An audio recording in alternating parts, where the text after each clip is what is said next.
सगळ्यांना नमस्कार। आज माझा सत्कार करताना संस्थेच्या लिस्ट मधून सत्कार झालेला नाही, माझा सत्कार करताना व्याख्यात्याच्या लिस्ट मध्ये झाला आहे। त्यामुळे मला वाटतं सगळ्या शिक्षकांचं टेन्शन कमी झालं असेल। आज कोणीतरी बाहेरचं आलाय असं कन्सिडर करा, कारण संस्थेचा पदाधिकारी कोणीतरी बोलणार असेल म्हणजे आता गोळी आपल्यावरती लागणार अशी एक मानसिकता आपल्या संस्थेत तशी कमी आहे, परंतु काही अंशी ती एक भीती आपल्या सगळ्यांना असते। आज कार्तिक एकादशीचा मला वाटतं द्वादशी आज एकादशी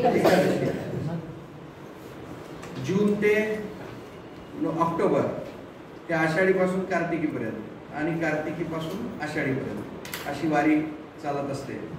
शाळेची तशीच काही अंशी वारी असते, त्यामुळे पहिला टप्पा आपला संपलाय।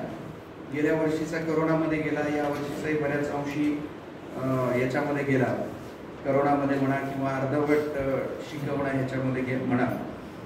आता आपण खऱ्या अर्थाने एका वारीला, शिक्षणाच्या वारीला आपण सुरुवात करतो आहोत। आणि माझ्याकडे आज विषय दिलाय शाळा आणि संस्थेच्या विकासात शिक्षकाची भूमिका। विषय दिलाय परत तेजाकडे, आजचं हेडिंग आहे। दोन तीन गोष्टी मला ते बघितल्या मला प्रवीण खरोशेकर सरांनी ते काल निमंत्रण दिलं आणि त्यांनी सांगितलं की परत तेजाकडे। मला प्रश्न पडला, परत तेजाकडे म्हणजे आपण मध्ये काही अंधारात होतो का अंधारात? मला आज प्रश्नोत्तर पण करणार आहे, सगळ्यांनी उत्स्फूर्तपणे सहभागी होणं अपेक्षित आहे। आपण काही चाचपडत होतो का की त्यामुळे आपल्याला तेजाकडे जायचंय? आपल्यावरती काही मळब दाटलं होतं का की आपल्याला परत तेजाकडे जायची आवश्यकता आहे? काही अंशी कदाचित पूर्ण अंधार नसेल, परंतु काही अंशी सावली, काही अंशी मळब कुठेतरी दाटलेलं निश्चित होतं। ते कदाचित प्रशासकीय पातळीवरती असेल, कदाचित संस्थेच्या पातळीवरती असेल, कदाचित आपल्या प्रत्येक शिक्षकांच्या पातळीवरती असेल। त्याच्यातून कुठेतरी आपण बाहेर पडून चांगल्या तेजाकडे जायची एक चांगली संधी आजच्या या वर्कशॉपमुळे आपल्याला मिळालेली आहे। आपण प्रत्येक जण या शिक्षण संस्थेमध्ये येताना एक शिक्षक म्हणून आपण आलो आणि राजस्थान शाळेचा शिक्षक म्हणून एक वेगळी ओळख आपली निर्माण झाली, यात मला कुठेही शंका वाटत नाही। एक प्रसंग मला आठवतो की कांचीचे शंकराचार्य आदरणीय जयेंद्र सरस्वतीजी, जे माझे गुरु पूजनीय आचार्य गोविंददेव गिरीजी महाराज किशोरजी व्यास यांचे गुरु, त्यामुळे माझाही त्यांचा वैयक्तिक खूप चांगला त्यांचं प्रेम आणि त्यांचा आशीर्वाद माझ्यावरती होता। त्यांच्या जीवनातला एक प्रसंग आहे। एका ठिकाणी त्यांना विचारण्यात आलं, पत्रकार परिषद असेल किंवा त्यांच्या प्रवासात कुठेतरी प्रश्नोत्तराचा कार्यक्रम चालला होता आणि एका खवचट प्रश्नाला त्यांना सामोरं जावं लागलं। त्यांना कोणीतरी विचारलं, स्वामी जी ये लड्डू भगवान को भोग के स्वरूप में दिया जाता है और वो लड्डू हम ही खा लेते हैं, ये लड्डू भगवान तो खाते नहीं है, फिर भगवान को भोग लगाने का उपयोग क्या है? काही जे तिथं डाव्या विचारसरणीची लोक होते, अन्य कोणी होते, त्यांना वाटलं आज कांचीचे स्वामी चांगले पकडमध्ये आले। त्यांनी सांगितलं, सही बात है, आप जब घर से निकलते हो तो आपको कोई पूछता है तो ये लड्डू ये क्या लेकर जा रहे हो,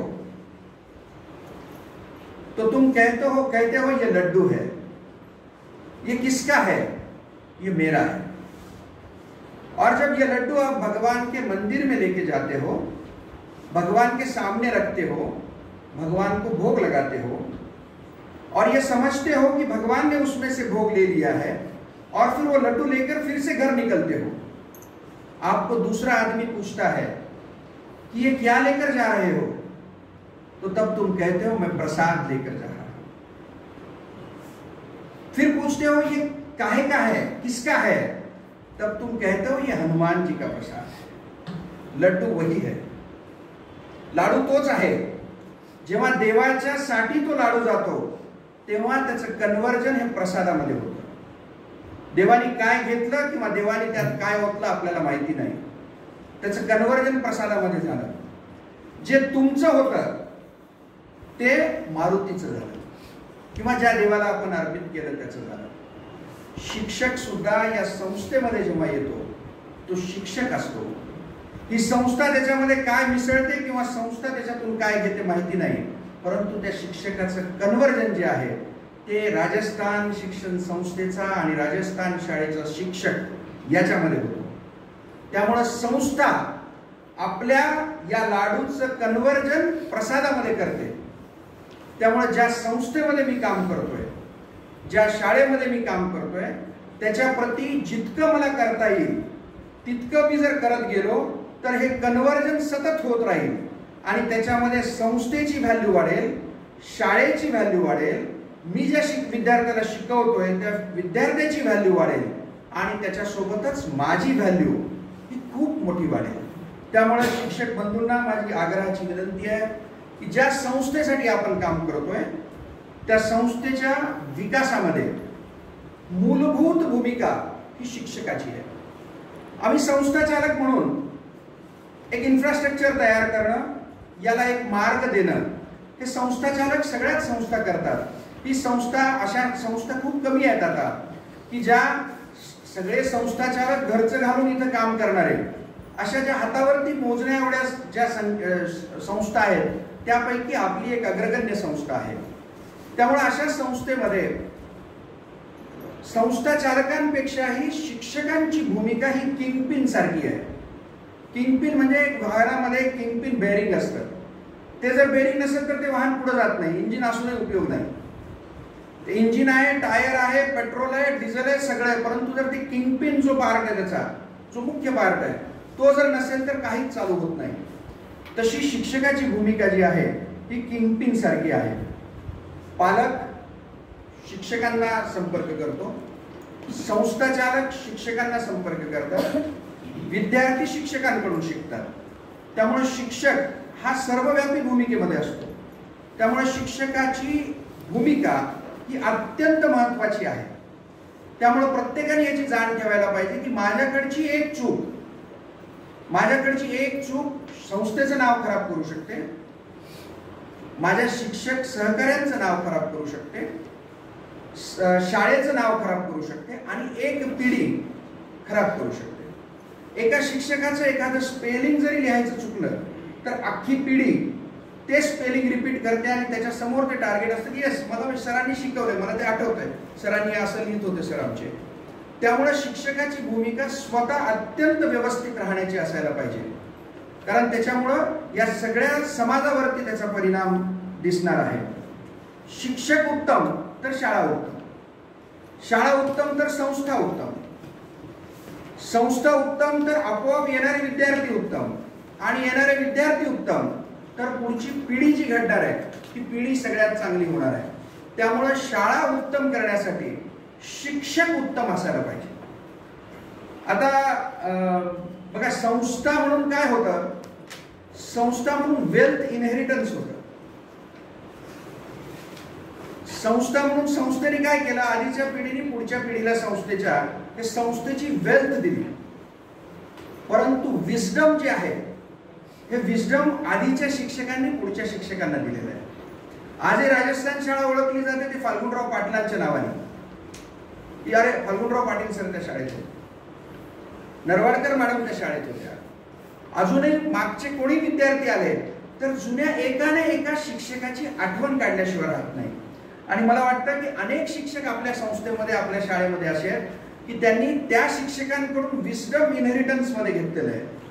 त्यामुळं असे शिक्षक म्हणजे व्यापारामध्ये आम्ही बघतो, बिझनेसमध्ये बघतो की वेल्थ हेरिटन्स सोपं आहे, परंतु विस्डम हेरिटन्स इज व्हेरी डिफिकल्ट. आणि आपल्या आधीच्या शिक्षकांकडून आपल्याला काय घेता येईल, आधीच्या कोणत्या शिक्षकाची भूमिका मला निभावता येईल याचा प्रत्येक शिक्षकांनी विचार करायला पाहिजे. आज मी मराठीचा शिक्षक आहे तर मी धर्माधिकारी सरांसारखं, मी नरवाडकर मॅडम सारखं होऊ शकतो का, होऊ शकते का, याचा त्या शिक्षकांनी विचार करायला पाहिजे. आज स्पोर्ट्सचा टीचर आहे आपला, स्पोर्ट्सच्या टीचरनी फाल्गुनराव पाटील सारखं होऊ शकतो का, याचा आपण विचार करायला पाहिजे. खासनीस सर होते, सायन्सच्या शिक्षकांनी तसं काही मला करता येईल का. माचिले गुरुजी होते, रिटायर झाल्यानंतर 35 वर्ष संस्थेला त्यांनी दिली, तसं मला काही करता येऊ शकेल का. याचा विस्डम हेरिटन्स जे आहे, इनहेरिटन्स, याचा विचार प्रत्येकाने आपण करायला पाहिजे असं मला वाटतं. आणि वर्कशॉप कशासाठी, मला एक सवय लागलेली आहे, मी नेहमी आधीच्या भाषणातही बोललोय, काही करायचं असेल तर व्हाय हा प्रश्न पडला पाहिजे.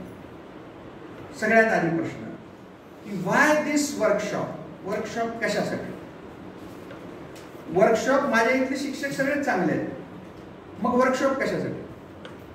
तर चांगले असलेलं उत्तम होण्यासाठी हे वर्कशॉप आहे असं मला वाटतं.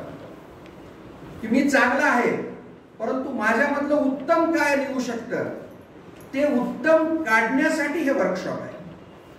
त्यामुळं माझी प्रत्येक शिक्षकाला विनंती असेल की आपण मन शांत ठेवून, मन स्थिर ठेवून या वर्कशॉपमध्ये पार्टिसिपेट करायला पाहिजे. शिक्षक शाळेत येतो ना त्यावेळेस त्याच्या मागे घरातले अनेक विषय, मुलांचे अनेक विषय, शाळेत असलेलं थोडं बहुत जे काही थोडेसे ताणतणाव, कधी खूप जास्त ताणतणाव, माझ्यावरती अंगावरती काही काम आलं की वाढलेलं ताणतणाव, ह्याच्यामुळं ते पाणी उकळत असतं. कायम शिक्षक शिक्षिका अशा थोड्याशा रागात असल्यासारख्या असतात. उकळत्या पाण्यामध्ये कधीच प्रतिबिंब दिसत नाही. प्रतिबिंब जर पाहायचं असेल तर पाणी शांत पाहिजे. त्यामुळे आज शाळेत शिक्षक आपले विद्यार्थी नसताना, वर्किंग डे असताना आपण बाकी सगळे काम बंद ठेवून केवळ तुमचं मन शांत ठेवून स्वतःचं प्रतिबिंब ह्याच्यात बघता येतं का, याचा प्रयत्न या वर्कशॉपच्या माध्यमातून आपण सगळ्यांनी करावा.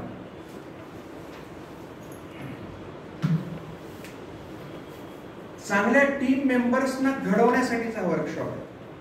हे वर्कशॉप तुम्हाला काहीतरी आता अशा सूचना, या वर्षीपासून असा बदल होईल, असं करू, ह्याच्यासाठी नाही. ते तर कायमच आहे.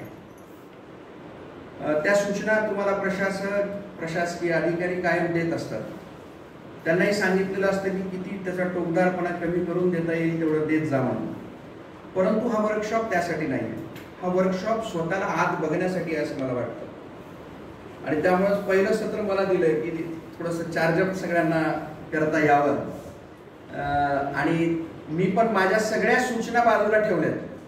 आणि एक आयडियल पर्सनॅलिटी म्हणून शिक्षक किंवा आयडियल पर्सनॅलिटी म्हणून इथला प्रत्येक घटक कसं काम करता येईल याचा थोडासा विचार आपण या माध्यमातून करणार आहोत. चांगलं आणि उत्तम ह्याच्यातला फरक काय. मी काम करतो, नेमून दिलेलं काम आहे, माझे 5 पिरियड आहेत, मी काम केलं, दिस इज चांगलं. त्याच्याशिवाय काय एक्स्ट्रा केलं ते उत्तम. त्यामुळे नेमून दिलेल्या कामाच्या बाहेर जाऊन मी काय काम केलं किंवा मी काय काम करू शकतो हे चांगलं आणि उत्तम ह्याच्यामधला फरक आहे. कामात प्रामाणिकपणा आहे. मला दिलेला 30 मिनिटाचा पिरियड मी पूर्ण करतोय, परंतु या कामातला जो काही माझा प्रामाणिकपणा आहे तो प्रामाणिकपणा ट्रान्सपरंटली मी सगळ्यांसमोर ठेवू शकतो का, तो कामातला उत्तमपणा आहे. 30 मिनिट मी वर्गात गेलो,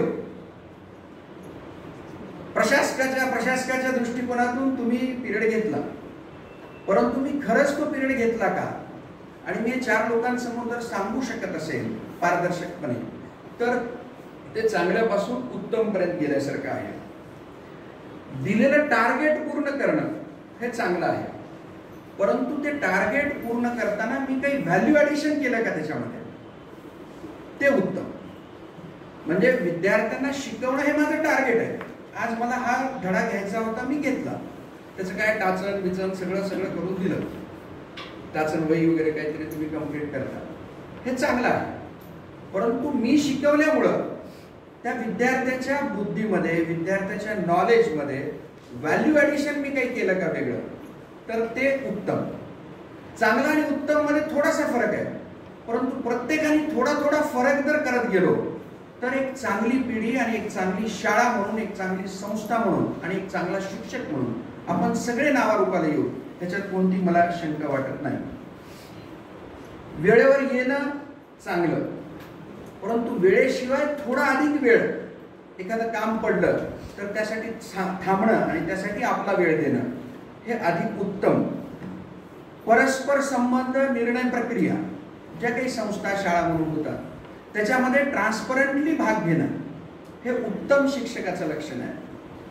स्वतःचं नाव मोठं होणं हे चांगलं, परंतु माझ्याबरोबर माझ्या सहकार्याचं पण नाव चांगलं होणं हे अधिक उत्तम शिक्षकाचं लक्षण आहे असं मला वाटतं. त्यामुळे या वर्कशॉपच्या माध्यमातून चांगल्याचं चांग भलं कसं करता येईल याच्यासाठीचा हा वर्कशॉप आहे. त्यामुळे या वर्कशॉपमध्ये आपण सगळ्यांनी अधिक चांगल्या पद्धतीने कसं पार्टिसिपेट होता येईल, पूर्ण वेळ ह्याच्यामध्ये आपल्याला 3-4 सत्रांमध्ये कसं राहता येईल याचा प्रयत्न आपण सगळ्यांनी करावा. लोकांना आता काय पाहिजे? लोकांना शाळा स्मार्ट पाहिजे, लोकांना शिक्षक स्मार्ट पाहिजे आणि लोकांना विद्यार्थी पण स्मार्ट पाहिजे आणि योगायोगाने आम्हाला पालक सुद्धा स्मार्ट पाहिजे. आता स्मार्टच्या व्याख्या काय? तर स्मार्टची व्याख्या कपडे चांगले असणं, हेअरस्टाईल चांगलं असणं, अपडेट राहणं, हे तर बाहेरच्या बाजूनी स्मार्टची व्याख्या आहे. स्मार्टची जी व्याख्या मी थोडंसं त्याला जे करतोय की स्मार्ट म्हणजे he should be specific. S stands for specific. म्हणजे माझं जे काम आहे मी स्पेसिफिकली ते काम करतो का, हे एसचा अर्थ आहे स्मार्ट. माझं जे काम आहे ते मेजरेबल आहे का, मी जे काही काम करतोय whether it is measurable. Me measurable काम करतो का? आता मेजरेबल काम मध्ये 2 गोष्टी आहेत. मेजरेबल काम म्हणजे मी केलेलं कामाचं मोजमाप करता यावं किंवा मी असं काम करावं की त्याचं मोजमाप झालंच पाहिजे. दोन्ही अर्थ आहेत त्याचे. तर मेजरेबल काम जो करतो. तिसरा आहे अचिवेबल काम करतो का. खूप मोठमोठ्या गोष्टी बोलता येतात, परंतु अचिवेबल बोलता येतं का मला? की एक विद्यार्थी 100 मीटर धावतोय आणि त्याला मी सांगतो तू 500 मीटर धाव. It is comparatively unachievable. त्याला 120 पर्यंत धावायला घेऊन जायचं, मग 150 पर्यंत धावायला घेऊन जायचं. असं एकेका विद्यार्थ्याला मी अचिवेबल स्टेजला घेऊन जातोय का रोजच्या रोज. तिसरा आहे रिअलिस्टिक. जे काही मी सांगतोय, जे काही मी शिकवतोय, वेदर इट इज रिअलिस्टिक, ते रिअलिस्टिक आहे का. आणि तिसरं हे सगळं टाइम बाउंड आहे का. स्पेसिफिक, मेजरेबल, अचिवेबल, रिअलिस्टिक आणि टाइम बाउंड आहे का. तर या जर गोष्टी असतील तर तो शिक्षक स्मार्ट आहे. अशाच स्मार्टनेस आपण आपल्या पालकांमध्ये आणू शकतो का.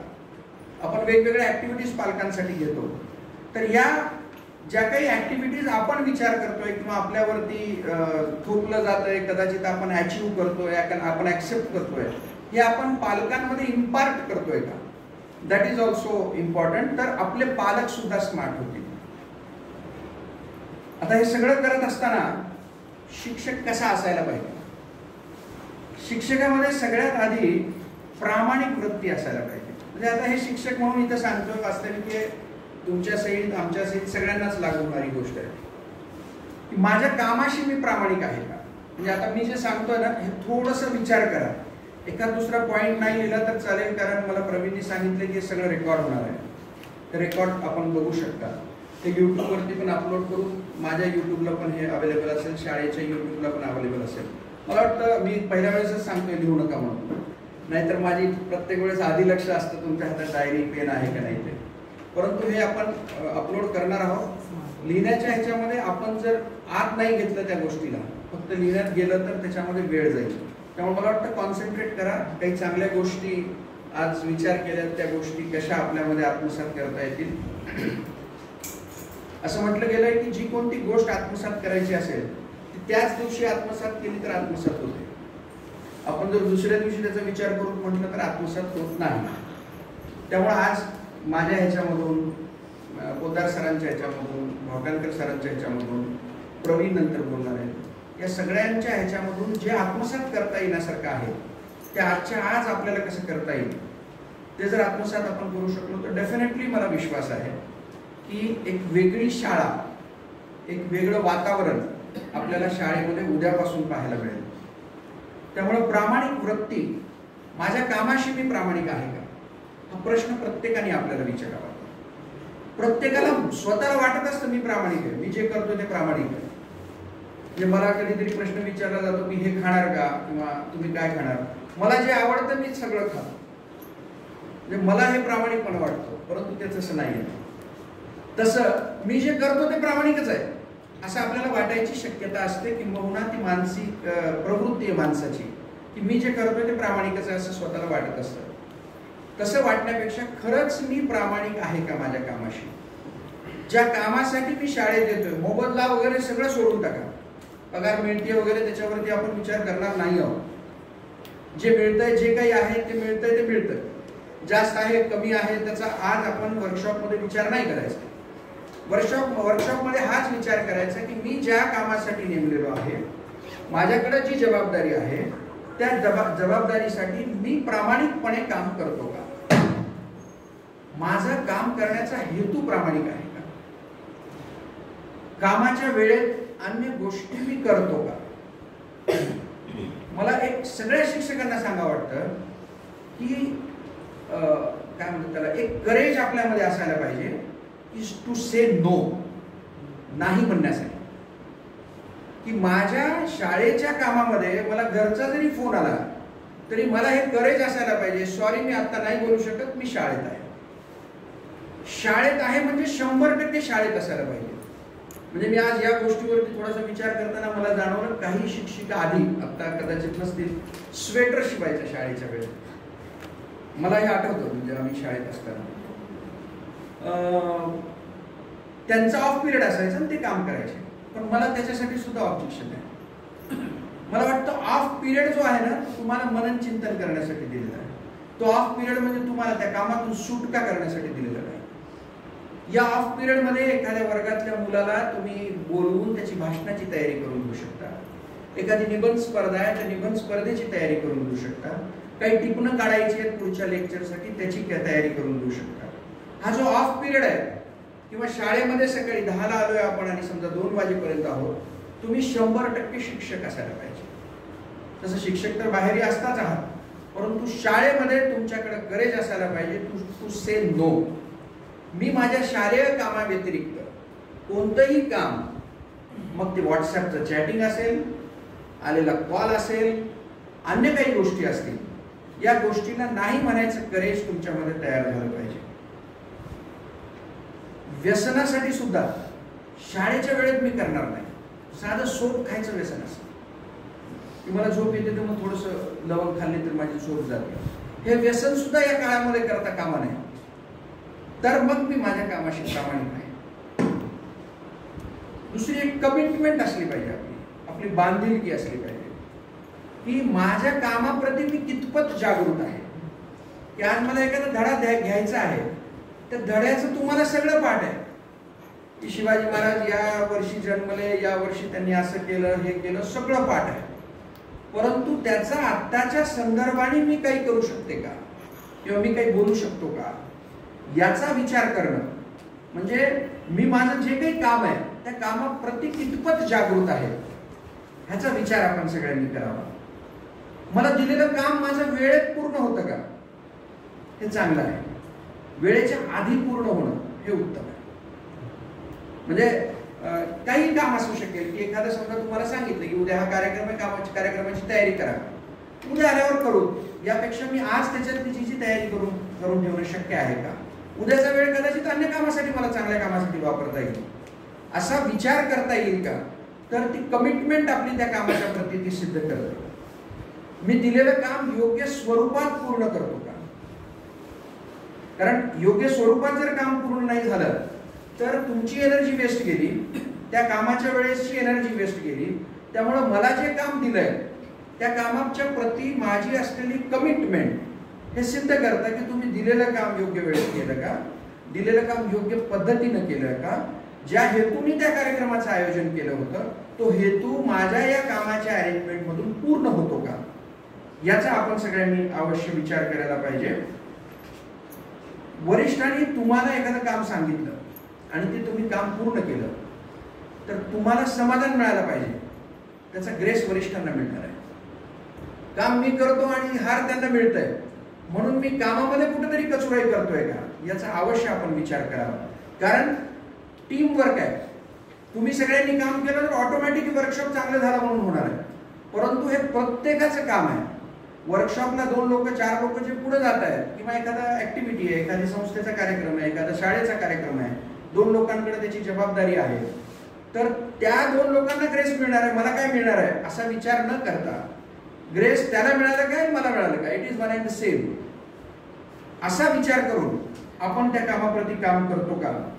वायफळ खर्च, वायफळ वेळ, वायफळ चर्चा कामाविषयी आपण करतो का, याचा पण विचार करा. आणि जिथं जिथं आपल्याला जेवढं शक्य आहे तेवढं कट ऑफ करायचा प्रयत्न करा. कदाचित पुढचं वर्कशॉप असेल त्यावेळेस ह्याच्या पुढच्या गोष्टी आपल्याला त्याच्यामध्ये विचार करता येतील.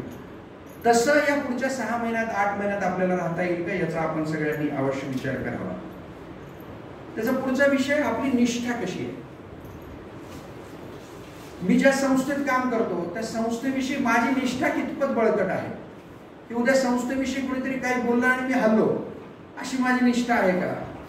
किंवा माझ्या संस्था चालकांविषयी, माझ्या मुख्याध्यापकांविषयी, माझ्या उपमुख्याध्यापकांविषयी, माझ्या सुपरवायझरविषयी किंवा माझ्या विभाग प्रमुखाविषयी कुणीतरी काहीतरी बोललं आणि माझी मानसिकता खराब झाली, अशी माझी निष्ठा आहे का.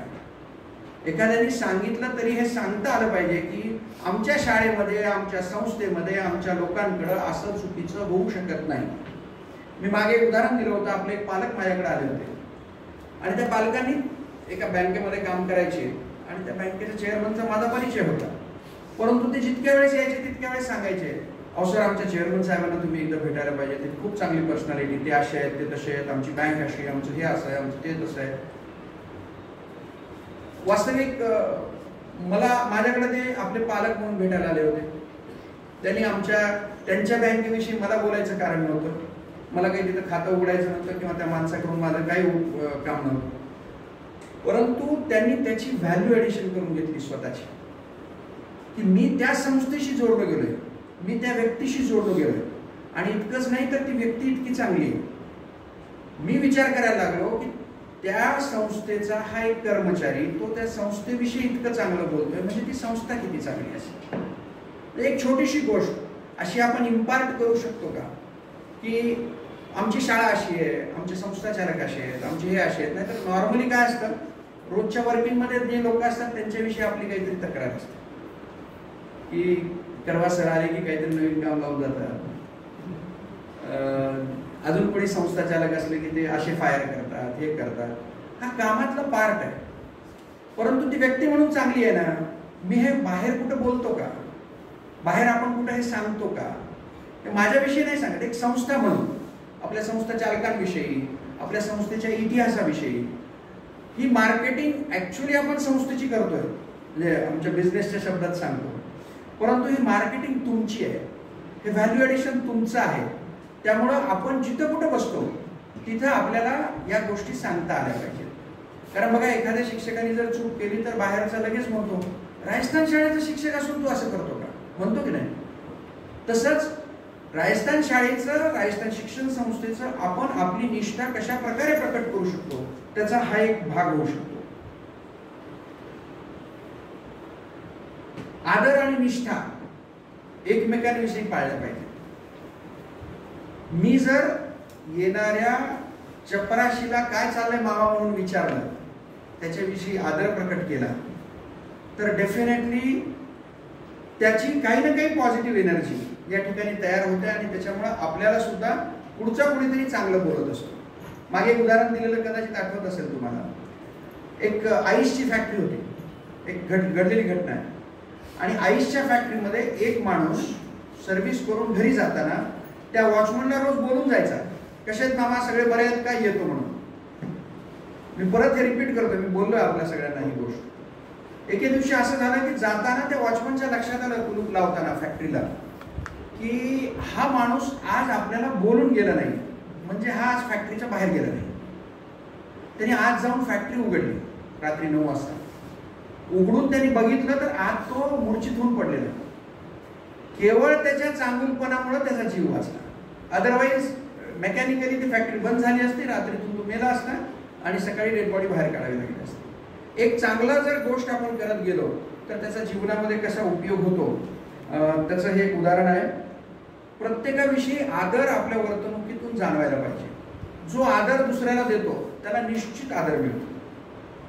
आपल्याला अनेक वेळेस असं वाटत असतं की त्या व्यक्तीला संस्था का विचारते, त्या शिक्षक त्या शिक्षिकेला संस्था मान देते, रिस्पेक्ट देते, सगळ्या गोष्टी देते. का होतं? कारण दिस इज रेसिप्रोकल. तुम्ही जसं वागता तसं तुम्हाला मिळतं. तुम्ही जर हातचा ठेवून राहायला लागलात तर समोरचे हातचा ठेवून आपोआप राहायला लागतो. त्यामुळं प्रत्येकाविषयी आदर देणं, प्रत्येकाविषयी एकमेकांविषयीचा रिस्पेक्ट मेंटेन करणं, ह्याच्यामुळे निश्चित आपल्या सगळ्यांना सहकार्यांविषयी, वरिष्ठांविषयी त्यांच्या अपरोक्ष निंदा आपण करायला नाही पाहिजे. आमचा एक ग्रुप आहे, आशादीप ग्रुप म्हणून, आपल्या सगळ्यांना माहिती आहे. आम्ही साधारण 12 कपल्स आहोत. त्याच्यामध्ये डे 1ला आम्ही डिसाईड केलेलं आहे की अशीच गोष्ट एकमेकांच्या अपरोक्ष बोलायची की आपण समोर बोलू शकतो. आणि आजपर्यंत गेली 20-22 वर्ष झाली, मला सांगायला आनंद वाटतो की अशी एकही गोष्ट एकमेकांविषयी गॉसिपिंग असा प्रकार कधीच झाला नाही. त्याच्यामुळं इंटॅक्ट जो एक ग्रुपचा इंटॅक्ट जो आहे, म्हणजे मिलिंद पोद्दार सरांना माहिती आहे त्या गोष्टी, की एक ग्रुपचा जो इम्पॅक्ट आहे आमच्या, यस, एकाला सांगितलं तर या 12 लोकांपर्यंत ही गोष्ट पोहोचते, किंवा एकाला जरी आपण काही गोष्ट आपण सांगितली तर 12 लोक त्याच्यासाठी उभी होतात. तर हा जो इम्पॅक्टनेस आहे, हा इम्पॅक्टनेस तयार होतो एकमेकांविषयी गॉसिपिंग न केल्यामुळे. त्यामुळं फावल्या वेळामध्ये शाळेमध्ये सुद्धा गप्पा मारत सुद्धा फार जास्त बसलं नाही पाहिजे. आणि गप्पा, अवांतर गप्पा, ह्या सगळ्या ह्या गॉसिपिंगच्या सेंटर्स आहेत. त्यामुळे आपण सगळ्यांनी ह्याचा जाणीवपूर्वक विचार करावा. झोकून देऊन काम करण्याची प्रवृत्ती आपल्या सगळ्यामध्ये असली पाहिजे. आता झोकून देऊन काम करणं म्हणजे काय की एक लक्ष्मण रेखा असते काम करायची. त्या लक्ष्मण रेख्यात तर काम करावंच लागतं, त्याला काही मार्ग नाही. त्याच्या बाहेर जाऊन आपल्याला काही काम करता येईल का? आउट ऑफ दी बॉक्स आपल्याला विचार करता येईल का काही शाळेसाठी, विद्यार्थ्यांसाठी? त्याचा आपण विचार करावा. क्वेस्ट फॉर एक्सलन्स, उत्कृष्टतेचा ध्यास हा प्रत्येकाने बाळगला पाहिजे. क्वेस्ट फॉर एक्सलन्स म्हणजे काय की मी जे काम करतोय ते उत्तम तर करतोच आहोत आपण, अजून उत्तम काय करता येईल, अजून उत्तम करण्याचे अजून काय मार्ग असू शकतात, याचा विचार सतत आपण सगळ्यांनी करत राहायला पाहिजे. इतकंच नाही तर रॅपिड ॲडव्हान्सेस आपल्यामध्ये असले पाहिजे. की आज लॅपटॉप आला, कम्प्युटराइज आपल्याला सगळ्याला व्हावं लागलं, मग लॅपटॉप आपल्याला ऑपरेट करणं गरजेचं झालं. लॅपटॉप नंतर स्मार्ट मोबाईल आला, अजूनही काही लोक लॅपटॉपमध्येच आले नाहीत असं कळतंय, which is not good. Rapid advances आपल्यामध्ये असले पाहिजे. बघा, ही पिढी अशी आहे की या पिढीने सगळं बघितलंय की कॉर्ड काढून दुसऱ्या ह्याच्यामध्ये लावून फोनवरती बोलणं म्हणजे मला 66 नंबर द्या, तर तो ऑपरेटर 66 नंबर जोडून द्यायचा. त्याच्यानंतर आलं राऊंड ह्याचा फोन, त्याच्यानंतर बटनचा फोन, त्याच्यानंतर कॉर्डलेस फोन, त्याच्यानंतर मोबाईल, तो एकदम हेवी साईजचा, आणि आता अगदी सगळं दुनिया मोठी होईल. ह्या सगळ्या गोष्टी या पिढीने, तुमच्या आणि आमच्या पिढीने पाहिलेल्या आहेत. त्यामुळे आपल्याला रॅपिड ॲडव्हान्सेस करायलाच लागणार आहे. म्हणजे मला आता व्हॉट्सअप येत नाही, मला टायपिंग जमत नाही, दिस इज नॉट ॲक्सेप्टेबल. तुम्हाला हे करायलाच पाहिजे. तुम्ही जर नाही केलं तर सगळी यंत्रणा तुम्हाला बाजूला करून पुढे सरकून जाईल. त्यामुळं या ह्याच्यावरती आपल्याला टिकायचं असेल, या ह्याच्यावरती काम करायचं असेल तर आपल्याला ह्या सगळ्या गोष्टी शिकाव्याच लागणार आहेत. शिकण्याची सगळी साधनं आपल्याकडे उपलब्ध आहेत. फक्त शिकण्यासाठीची इच्छाशक्ती आपली स्वतःला लागते. तर ती इच्छाशक्ती जागृत करून या नवीन नवीन ज्या टेक्नॉलॉजीच्या गोष्टी येणार आहेत त्याच्यामध्ये आपल्याला पुढे जावं लागणार आहे. त्याच्यात कुठंही वाद नाही. सेक्रेटरी साहेबांनी जसं सांगितलं की CV आणि सर्टिफिकेट, तुमचा बायोडाटा हा तुम्हाला नोकरी देऊ शकतो, परंतु स्किल, पुढं आपण जे स्किल कमावलं त्या स्किलच्या बरोबर त्या विषयामधली मास्टरी जी आपण केली ती मास्टरी केवळ तुम्हाला पुढे घेऊन जाऊ शकते. त्यामुळं केवळ CV चांगला आणि बायोडाटा चांगला करणं हे तर महत्त्वाचंच आहे, परंतु त्याच्यासोबत एखाद्या विषयामधली स्किल, एखाद्या विषयामधली मास्टरी आपल्याला कसं करता येईल. मराठीच्या टीचरने मराठीमध्ये मास्टरी असणं इट इज ओके, परंतु मराठीच्या शिक्षकांनी ह्याच्याशिवाय एखाद्या स्किलमध्ये मास्टरी करणं हे आता आवश्यक आहे. स्वतःची मास्टरी तर चांगलीच गोष्ट आहे, परंतु उत्तम होण्यासाठी नवीन मास्टरी, नवीन स्किल आपल्याला घ्यायला पाहिजे. संदीप वासलेकरांचं नाव किती लोकांनी ऐकलंय? शिक्षकांनी, एक तापडिया सरांचा हात वर येतोय कारण पुस्तक वाचतात ते. अजून कोणी आहे का? वास्तविक भारतातला, महाराष्ट्रातली व्यक्ती आहे. 100 जवळपास कंट्रीजना ते कन्सल्टंट आहे. साध्या शाळेमध्ये शिक्षण झालेलं आहे त्यांचं. लोकसत्ता आणि सकाळमध्ये मला वाटतं प्रत्येक 15 दिवसाला त्यांचा लेख येतो. त्यांनी एक खूप चांगलं धोरण एका लेखामध्ये सांगितलेलं आहे, दुर्लक्ष धोरण.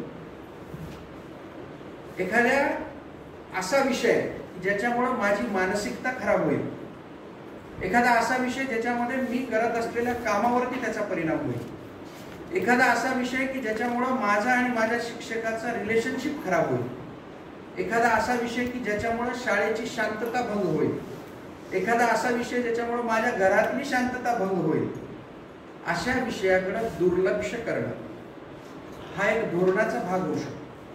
त्यांनी स्वतःच्या आयुष्यातला एक किस्सा सांगितला आहे की ते लहान असताना शाळेतला एक थोडासा दणकट मुलगा त्यांना त्रास द्यायचा. तो येता जाता टपली मारायचा, येता जाता काहीतरी शर्ट ओढायचं, त्याची इन काढायचं, कधी चड्डी ओढायची, असा तो प्रकार करायचा. आणि ह्यांनी त्याच्याकडे दुर्लक्ष केलं. मग त्याची शक्ती वाढली, मग तो मारायला लागला ह्यांना, कधी मारामारी करायचा. मग ह्यांनी रस्ता बदलला. असं करत करत 10वी कशी तरी पास झाले. मीनवाईल तो जो विद्यार्थी होता तो दादा झाला. कारण एकाला मारलं तर 4 लोक आपोआप त्याला दादा दादा करायला लागले. हा दादा झाला. काही वर्ष गेली. काही वर्ष गेल्यानंतर डोंबिवलीला राहत होते, एका साध्या शाळेमध्ये शिकलेले. आणि काही वर्षानंतर ते ऑक्सफर्ड युनिव्हर्सिटीमध्ये गेले. ऑक्सफर्डमध्ये त्यांना अनेक मान सन्मान पुरस्कार मिळाले. पेपरमध्ये इकडं बातम्या येत होत्या. आणि मग डोंबिवलीला त्यांच्या घरी कधीतरी आले. ते आले, ते माहिती पडल्यानंतर तो जो मुलगा होता, मीनवाईल तो गल्लीतला दादा, नगरसेवक, जे जे काही त्याला आवश्यक असणाऱ्या गोष्टी त्या सगळ्या त्याला प्राप्त झाल्या. आणि प्राप्त झाल्यानंतर तो एके दिवशी हे आलेले असताना तो भेटायला आला. ते समोरून येत आहेत दिसतं, त्यांनी रस्ता बदलला. उन्हाळ्याची दिवस होती, डांबरी रस्ता होता. त्या माणसाने त्यांना थांबवलं होतं दादाने, आणि डांबरी रस्त्यावर साष्टांग प्रणाम घातला. म्हटलं, अरे असं का करतोय तू? त्यांनी सांगितलं, तू माझ्याकडे दुर्लक्ष केलंस म्हणून तू ऑक्सफर्डला गेलास, आणि तू मला वेळेवरती सांगितलं नाहीस की माझं चुकतंय, मला भांडला का नाहीस तू, त्याच्यामुळं मी परवा 2 दिवस तुरुंगात झाला. त्यावेळेस माझ्या वडिलांनी सांगितलं, बघ एकाच वर्गात तुम्ही शिकलात, तो गेला ऑक्सफर्डला आणि तू गेला तुरुंगात. तर हे केवळ शक्य झालं त्या दुर्लक्ष धोरणामुळे. एखादी अशी गोष्ट जी मनाला पटली नाही, व्हायला नको होती, दुर्लक्ष करू नका. हनुमाननी फार चांगलं सांगितलं की काही गोष्टी मी एकट्याच सांगतो आणि काही गोष्टी मी पब्लिकली सांगतो. तर अशी एखादी गोष्ट आपल्याला आपल्या वरिष्ठांची पटली नाही तर नंतर एकट्यात भेटून सांगता येईल ना की मॅडम, सर, तुमचं चुकलं, मला त्यावेळेस तुम्ही असं नको होतं बोलायला. तिथल्या तिथं शब्दाला शब्द वाढवला तर तुरुंगात जातो, दुसरा कोणीतरी ऑक्सफर्डमध्ये जातो. त्यामुळं आपल्याला ऑक्सफर्डमध्ये जायचं आहे. त्यामुळं दुर्लक्ष धोरण हे कायम लक्षात ठेवा. आणि दुसरं असं काही होत असेल ना, त्यावेळेस अजून एक लक्षात ठेवायचं, छत्रपती शिवाजी महाराजांचं. आग्र्यामध्ये त्यांना अरेस्ट झाली. सगळ्यांना तुम्हाला ते सांगायची आवश्यकता नाही. तातडी करून जर तिथून सुटले असते तर परत अडकले असते. त्यांनी एक धोरण ठरवलं, विवेक बाळगला आणि शांतीने तिथून बाहेर पडले. अशी एखादी काही घटना घडली तर विवेकाने राहायचं आणि त्याच्यातून बाहेर पडायचं. 0 डिग्रीला पाणी हे बर्फ होतं. त्याची डिग्री जशी जशी वाढत जाते तसं बर्फाचं रूपांतर पाण्यामध्ये होतं, पाण्याचं रूपांतर वाफेमध्ये होतं. मानसिक प्रवृत्ती पण अशीच आहे. बघा, स्टँडर्ड वातावरणामध्ये म्हणजे 100 डिग्रीमध्ये असेल तर तुम्ही तांब्यामध्ये पाणी टाका, तांब्याच्या आकाराचा आईस होईल. तुम्ही भांड्यात टाका, भांड्याच्या आकाराचा आईस होईल. त्याला काय ऑट्रोपी काय म्हणतात, त्याला एंट्रोपी सायन्समध्ये. तर मानसिक प्रवृत्ती पण अशीच आहे की स्टँडर्ड ह्याच्यामध्ये आपण जर राहिलो तर आपण देऊ तो आकार त्याला मिळतो, परंतु मानसिकता अशी असते की त्या आकारातून बाहेर पडायची प्रत्येकाला सवय असते. एक जो आकृतीबंध दिलाय त्याच्यामधून बाहेर पडायची सवय असते, त्याचे जे सेल्स आहेत ते मोकळे व्हायची त्याची प्रवृत्ती असते. जसं टेम्परेचर वाढलं म्हणजे थोडीशी सुबत्ता आली, थोडंसं रिलॅक्सनेस आलं की आईसचं पाण्यामध्ये रूपांतर होतं. मला हे रिलेट होतं की जेव्हा शिक्षक अपॉइंट होतो ना तेव्हा तो बर्फासारखा असतो. आता ते आपल्या शाळेच्या शिक्षकांना लागू नाही, अन्य शाळांच्या शिक्षकांना लागू नाही, तेव्हा तो बर्फासारखा असतो. जसं जसं जसं एज वाढत जाते त्याची सर्व्हिसची तो पाण्यासारखा होतो. थोडं अजून पुढे गेलं की त्याचं रूपांतर वाफेत होतं.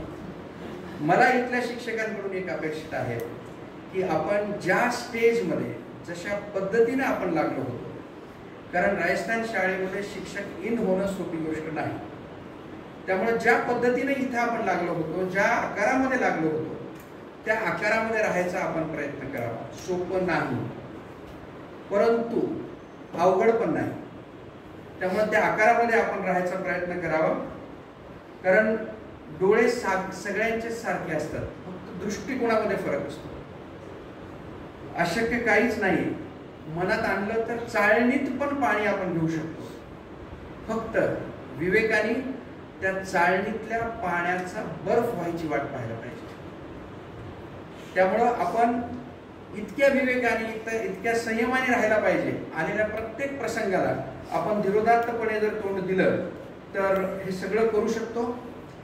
हे साधता यावं म्हणून काय करायला पाहिजे? आता हे भाषांतर झालं, असं राहायला पाहिजे, असं आयडियल आहे, सगळं झालं. आता हे साधता यावं म्हणून काय करायला पाहिजे?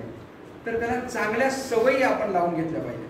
आता चांगल्या सवयीमध्ये काय आहे की स्वावलंबन सगळ्यात महत्वाची गोष्ट आहे. की माझं काम मी करेन, मी दुसऱ्याला देणार नाही. दुसऱ्याला देणार नाही म्हणजे माझं काम मलाच करायचं ही मानसिकता आधी आपण तयार करायला पाहिजे.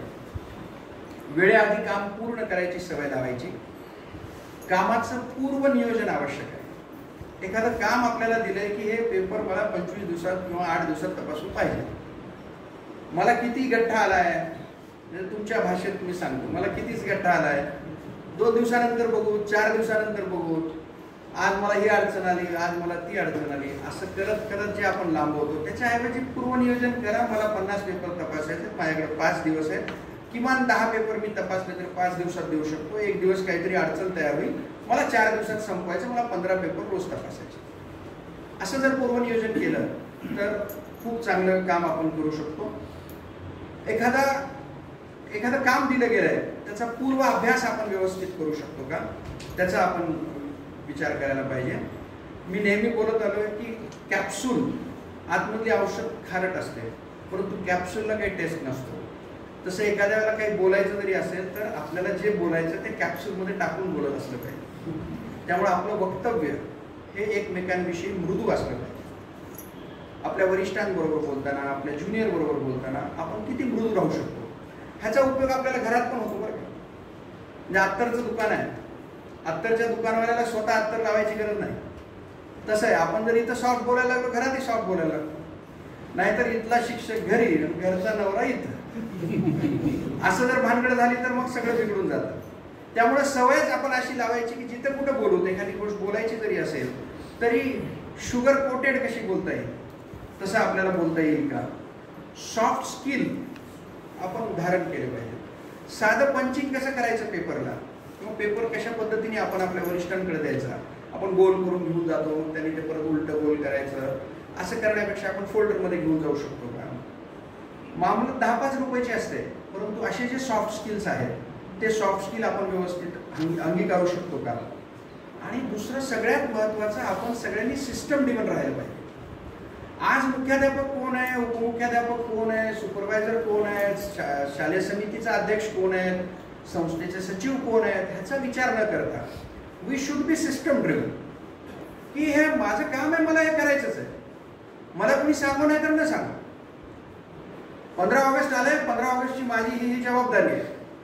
मॅडम सांगतील, ते काय समिती बनवतील, नाही ते बनवतील तर बनवतील, मी असलो समितीमध्ये तरी करायचं, नसलो तरी करायचं. असं सिस्टम ड्रिव्हन आपल्याला काही राहता येईल का याचा विचार करायला पाहिजे. स्वयंशिस्त पाळायला पाहिजे. सगळ्यात महत्त्वाचं हे सगळं अचीव करण्यासाठी बरं का, की मी आत्ता हे पाळण्यासाठी म्हणून सांगत नाहीये. आत्तापर्यंत जे काही बोललो हे जर आपल्याला प्रत्यक्षात दिसायचं असेल तर वक्तशीरपणा आपल्यामध्ये पाहिजे. शाळेत 10 मिनिटं आधी आपण येऊ शकतो का? टोल 10चा आहे म्हणजे 10लाच आलं पाहिजे.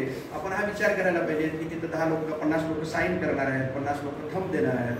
5-10 मिनिट मी आधी गेलो तर काय फरक पडणार आहे? तसा वक्तशीरपणा, तशा विषयाचं आचरण आपण करू शकतो का? तर डेफिनेटली जे काही आपण आता सांगितलं ते अचीव करायला वेळ नाही लागणार. ह्याचे डायरेक्ट इनडायरेक्ट त्याचे बेनिफिट्स आहेत. हे आर्थिक शिस्त आपण पाळायला पाहिजे. एखाद्या विषयाचा खर्च माझ्याकडे आला आहे तर ट्रान्सपरंटली तो लवकरात लवकर वेळेवर मला देता आला पाहिजे. सकारात्मक वृत्ती सतत अंगीकारली पाहिजे. पॉझिटिव्हनेस तर असलाच पाहिजे. मला आज हा बुलेटिन दिलाय, त्यांची काहीतरी अडचण असेल, I am going for the bulletin.